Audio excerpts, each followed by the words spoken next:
Lads and ladies, welcome to the Junior Classics. Hi there, I'm Sir Bradley Hassey, a teller of borrowed tales. Join me as I share stories of courage, adventure, and wonder. But don't take my word for it. You can find out for yourself on today's Junior Classic. Mother, bake me a bannock and roast me a collop, for I'm going away to seek my fortune. Well, yon's for you. Yonder we must be this night, for my elder brother lives yonder. All these I will give you, on condition that you put off your marriage for one day. Here you must stay, till I go and fight the old one. Well, hello, Junior Scholars. My name is Sir Bradley, guardian of the written word and your guide through the Junior Classics. Our mission is to safeguard the wisdom in the classics and inspire children with a love of good reading and a real and lasting interest in Western literature, history, and scholarship. If this is your first time listening, thank you for joining us, and a very special thank you to my loyal listeners who tune in each and every episode. Last time, it was my son's birthday, and this time it is my daughter Charlotte's birthday. They have back-to-back birthdays. Charlotte has turned 4 years old. How many of you are 4 years old? Charlotte, it is my desire for you to grow in beauty, kindness, and gentleness. Happy birthday to my beautiful princess. If you are just tuning in, this is the 3rd episode of Season 2. Tales from around the world. If you are a new listener, make sure you go back and get caught up on Season 1, Old Favorite Fairy Tales. On this season, we are focusing on specific nations in order to steep ourselves in their greatest stories. And today, we continue our steeping in merry old England with a tale from Scotland. Now, Scotland is a country that is part of the United Kingdom, and it covers the northern third of the island of Great Britain. It shares a border with England to the south and is otherwise surrounded by ocean. In addition to the mainland, the country is made up of more than 790 islands. Now, today's fairy tale is another story I had never heard before. It is called The Black Bull of Norroway. So what makes this tale English, or Scottish, I should say? Well, there is a similar story titled The Red Bull of Norroway, which first appeared in a collection called Popular Rhymes of Scotland by Robert Chambers in 1842. A version titled The Black Bull of Norroway was reprinted several years later, and that version was adapted by Joseph Jacobs in his book More English Fairy Tales, which we are reading today. There are also 2 traditional Scottish dishes of food that are mentioned, bannock and collop. Bannock is a round baked bread. When a round bannock is cut into wedges, the wedges are often called scones. So you may have heard of a scone before, that's where it comes from. And collops are a traditional Scottish dish. It can be created using either thin slices or minced meat of beef, lamb, or venison. The meat is then combined with onion, salt, and pepper, and then baked or roasted with all kinds of other things, and served with thin toast and mashed potato. Isn't that wonderful? But before we get to the story, Lost and found words! Listen carefully to the meaning of these words and try and spot them during the story. Our first word is crooning. Crooning means to hum or sing in a soft, low voice, especially in a sentimental manner. Our next word is bonny. Bonny means to be attractive or beautiful. In the story, the princess visits several bonny castles. Our next word is glen, which means a narrow valley. And this was very interesting, the word shoon, which was an older version of the word shoes. So now next time you need to get ready, you can tell your parents to go find my shoon, or Mom, I need my shoon. Now, on to the show.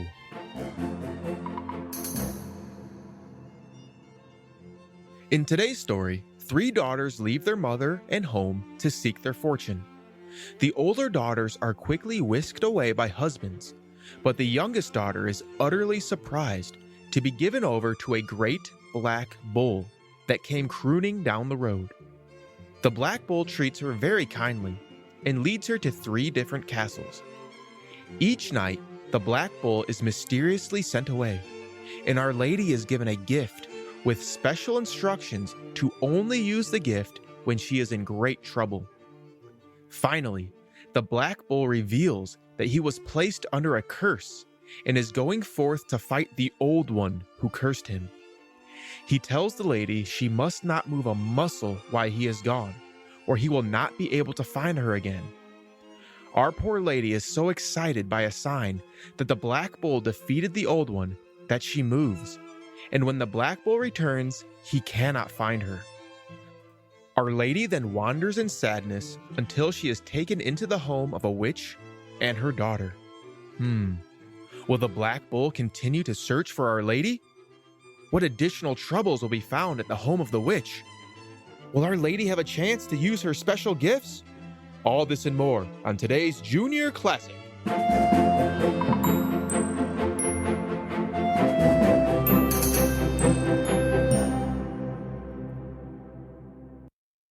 The Black Bull of Norroway by Joseph Jacobs.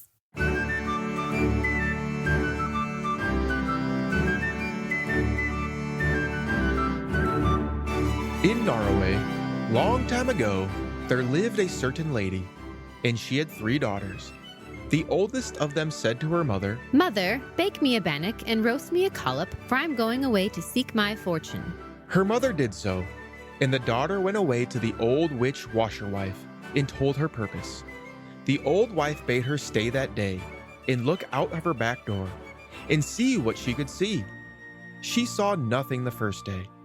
The second day she did the same and saw nothing. On the third day she looked again and saw a coach and 6 coming along the road. She ran in and told the old wife what she saw.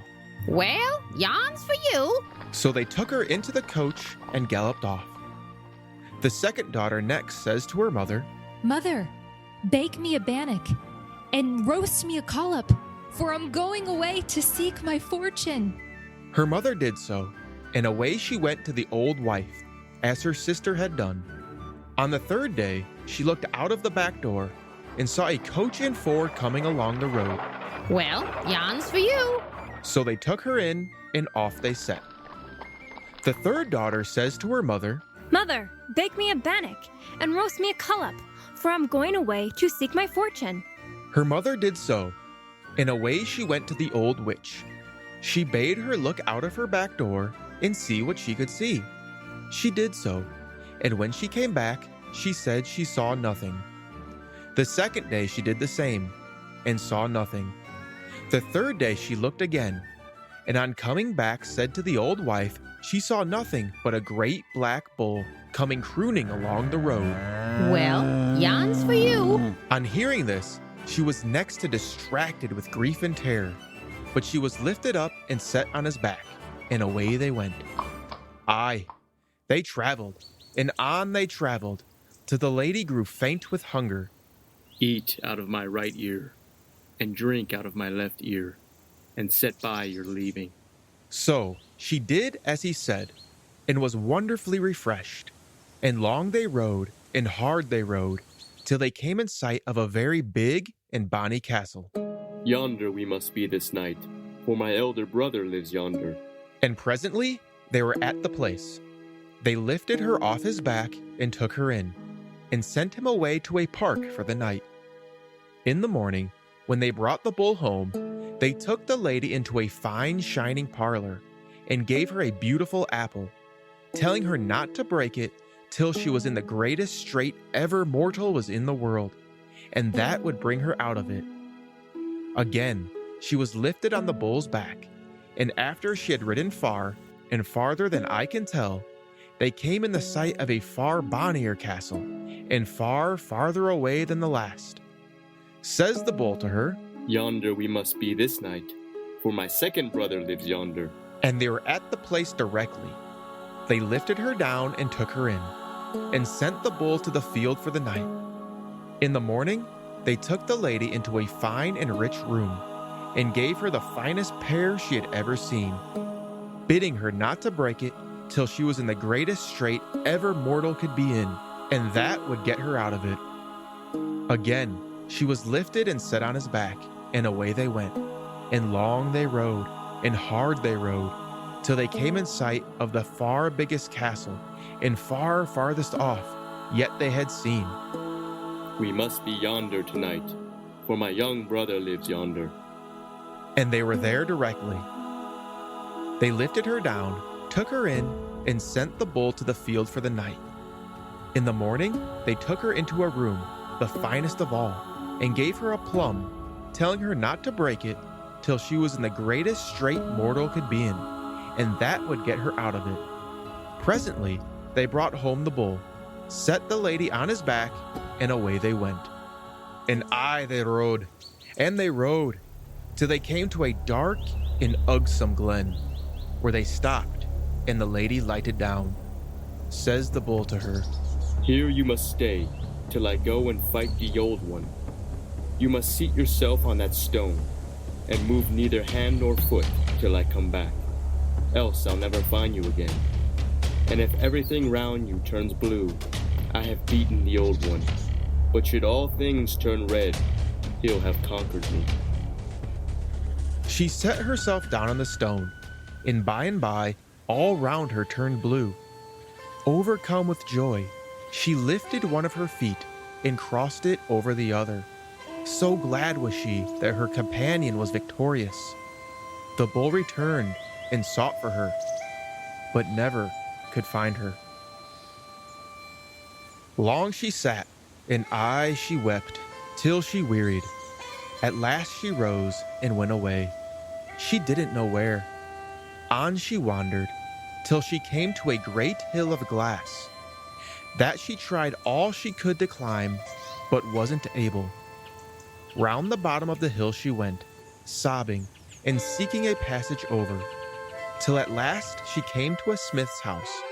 And the smith promised, if she would serve him 7 years, he would make her iron shoon, wherewith she could climb over the glassy hill. At 7 years' end, she got her iron shoon, clomb the grassy hill, and chanced to come to the old washerwife's habitation. There she was told of a gallant young knight that had given in some clothes all over blood to wash, and whoever washed them was to be his wife. The old wife had washed till she was tired, and then she set her daughter at it, and both washed, and they washed, and they washed, in hopes of getting the young knight. But for all they could do, they couldn't bring out the stain. At length they set the stranger damsel to work, and whenever she began, the stains came out pure and clean, and the old wife made the knight believe it was her daughter had washed the clothes. So the knight and the eldest daughter were to be married, and the stranger damsel was distracted at the thought of it, for she was deeply in love with him. So she bethought her of her apple, and breaking it, found it filled with gold and precious jewelry, the richest she had ever seen. All these I will give you, on condition that you put off your marriage for 1 day, and allow me to go into his room alone at night. The lady consented, but meanwhile the old wife had prepared a sleeping drink, and given it to the knight, who drank it, and never wakened till next morning. The livelong night the damsel sobbed and sang, 7 long years I've served for thee, the glassy hill I clomb for thee, thy bloody clothes I wrang for thee, and wilt thou not waken and turn to me? Next day she knew not what to do for grief. Then she broke the pear, and found it filled with jewelry far richer than the contents of the apple. With these jewels she bargained for permission to be a second night in the young knight's chamber. But the old wife gave him another sleeping drink, and again he slept till morning, and all night she kept sighing and singing as before.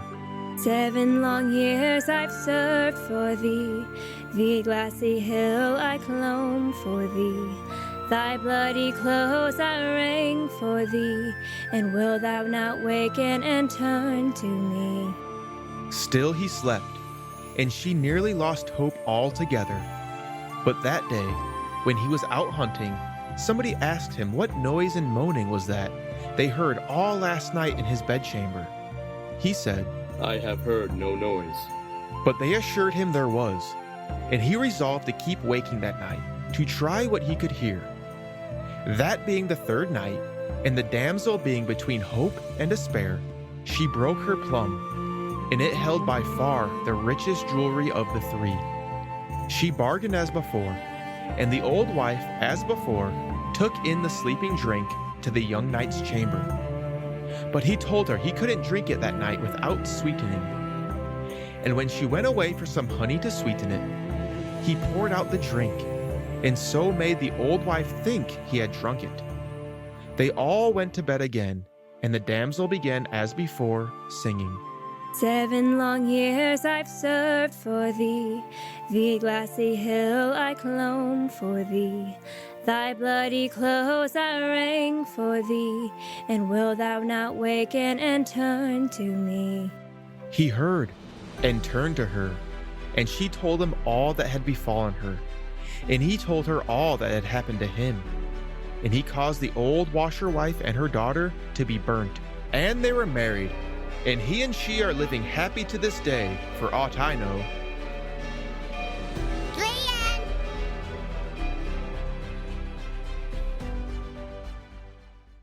What a great story. This one had a little bit of everything in it. What really stood out to me was the difference between the youngest daughter who married the prince and the witch and her daughter. The young daughter persisted and suffered through many a tough ordeal in order to find the prince. She then had to use her gifts of treasure as bribes to break through the witch's treachery.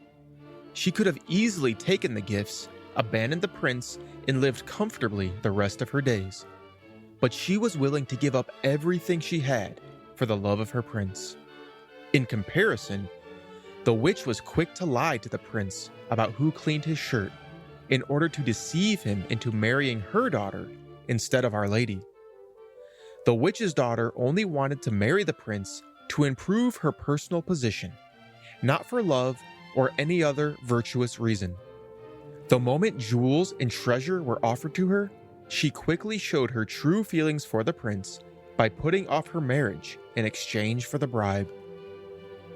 I think Our Lady's true feelings were expressed in her song, where she said 7 long years she served the smith to receive iron shoon, then climbed the great hill of glass. Then she labored to wash the bloodstain, and finally spent all her gifts and treasure to speak with the prince. She was willing to give up everything she had gained for the love of her prince. You've heard this lesson before, junior scholars, but it's worth saying again. The greatest love you can show is giving up one's life for another. That's all for this episode. Until next time, I am Sir Bradley. Be brave, be loyal, and speak the truth. Now for you parents out there, I want you to understand why we are doing this, what we are trying to achieve, and how you can help us. This is a rescue operation to preserve the classics and the wisdom within before it is lost forever. Our goal is to inspire children with a love of good reading by safeguarding and breathing new life into the greatest stories in history, and empower you, the parents, with a resource you can trust to enrich your child's mind and spirit. We don't want these stories and the wisdom within to be forgotten, so our children don't have to learn these lessons on their own. The most important thing you can do for us is to spread the message and tell others about these stories and what we are doing. If you want to donate, we would love that as well. My promise is that 100% of donations will go to building the impact and quality of the Junior Classics. If you have feedback and thoughts on how we can do things better, please send an email to juniorclassicspodcast@gmail.com. Thanks for listening to the Junior Classic.